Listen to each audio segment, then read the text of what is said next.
ரீசெண்டாக நான் இன்ஸ்டாகிராமில் ஒரு வீடியோ பார்த்தேங்க.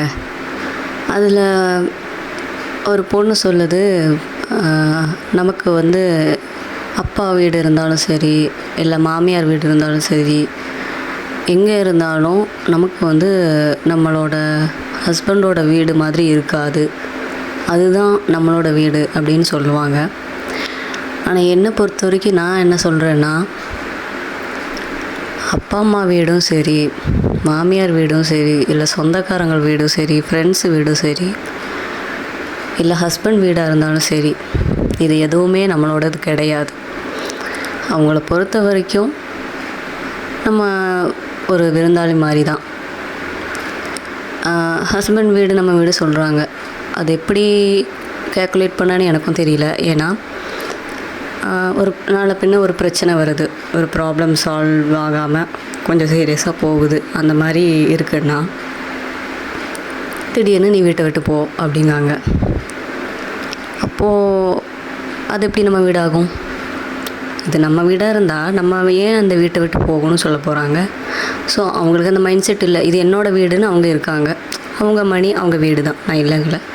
ஸோ என்னை பொறுத்த வரைக்கும் நான் என்ன சொல்கிறேன்னா, ஒரு ஆண் தான் வீடு கட்டி சொந்தமாக வீடு இருக்கணும், அப்போ தான் கல்யாணம் பண்ணி தருவேன் அப்படின்னு சொல்கிறாங்க சில பேர். ஆனால் என்னை பொறுத்த வரைக்கும் ஒரு பொண்ணுக்கு தான் நீங்கள் வீடு கொடுக்கணும்.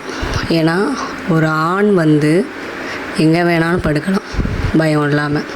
இப்போ ஆண்களுக்கே பாதுகாப்பு இல்லை தான். இருந்தாலும் ஒரு ஃப்ரெண்டு வீடாக இருந்தாலும், இல்லை ஒரு இன்றைக்கி எனக்கு பட்ஜெட் இல்லை, இன்றைக்கி எனக்கு ரோடு தான் அப்படின்னா ஒரு கடை வீதியில் கூட படுத்துக்கலாம், பிரச்சனை கிடையாது. ஆனால் ஒரு பொண்ணு வந்து அந்த மாதிரி பண்ண முடியாது. ஸோ ஒரு பொண்ணுக்குன்னு நாளைக்கு ஒரு ப்ராப்ளம்னாலும், சப்போஸ் இங்கேருந்து ஹஸ்பண்டை கோச்சிக்கிட்டு அப்பா அம்மா வீட்டுக்கு போய் அங்கே அவங்க வந்து உன்னோட ஹஸ்பண்ட் தான் எல்லாம், இல்லை ஒரு ஃப்ரெண்டு வீட்டுக்கு போனாலும் ஒரு 2 days பார்ப்பாங்க. என்ன சொல்லுவாங்க, உன் ஹஸ்பண்ட் தான் எல்லாம், ஸோ அங்கே இது பண்ணிடு, எவ்வளோ நாள் நீ இப்படி நிற்க முடியும் அதான் சொல்ல போகிறாங்க. ரிலேஷனும் அதே தான் செய்யும். ஸோ வந்து நம்ம இதிலேயே ஏதோ ஒரு ஃபினான்ஷியலாக ஏதோ ஒரு காசு நம்மக்கிட்ட வந்து அந்த அமௌண்ட்டில் ஒரு குடிசை வீடியாக இருந்தாலும் அது உங்களுக்குன்னு சொந்தமாக இருக்கும்போது யாரும் வந்து உங்களை கேள்வி கேட்க முடியாது. உங்கள் அப்பாவும் சரி, பேரண்ட்ஸ் சைடு, ரிலேஷன், ஃப்ரெண்ட்ஸ், எந்த சைடும்னாலும் சரி, சும்மா ஒரு இதுக்கு வந்து சொல்லிக்கலாம், நீ ஹஸ்பண்ட் கூட போய் எப்படி தனியாக இருக்க, அவ்வளோதான். மற்றபடி உங்களை வந்து அதிகாரமாக இங்கே நீ இருக்கக்கூடாது அப்படின்னு உங்களை யாருமே டார்கெட் பண்ணி சொல்ல முடியாது. ஓகேங்களா? ஸோ வந்து எப்போவுமே பொண்ணுங்களுக்குன்னு ஒரு வீடு இருக்கணும். இது வந்து எப்போவுமே பெற்றவங்க வந்து யோசித்து பண்ணுங்கள். ஆம்பளைங்களுக்கு கொடுக்கக்கூடாதுன்னு நான் சொல்ல வரல, ஆம்பளைங்களுக்கும் இருக்கணும் தான். பட் மெயினாக நீங்கள் நகை போடுறத விட அந்த நகையை ஒரு வீடாக நீங்கள் கொடுத்துட்டிங்கன்னா அந்த பொண்ணுக்கு ஹஸ்பண்ட் சரியில்லைன்னா கூட இந்த வீடு அவங்கள பாதுகாக்கும். இப்போ வர எல்லாமே டவுரி ப்ராப்ளம்ஸ் ப்ளஸ் வந்து அது இதுன்னு சண்டை வருது. இது நல்ல மாப்பிள்ளை கிடைக்கிறதே கஷ்டம்தான். அப்படி இருக்கையில் நாளைக்கு அந்த பொண்ணுக்கு ஒரு ஆபத்து வராமல், இந்த கொலை அந்த மாதிரி நம்ம பொண்ணு இதாகாமல் நல்லபடியாக தனியாக இருந்தாலும் சந்தோஷமாக இருக்கும். அதை நினச்சி நீங்கள் பண்ணுங்கள். இது என் சைட்லேருந்து சொல்கிறேன்.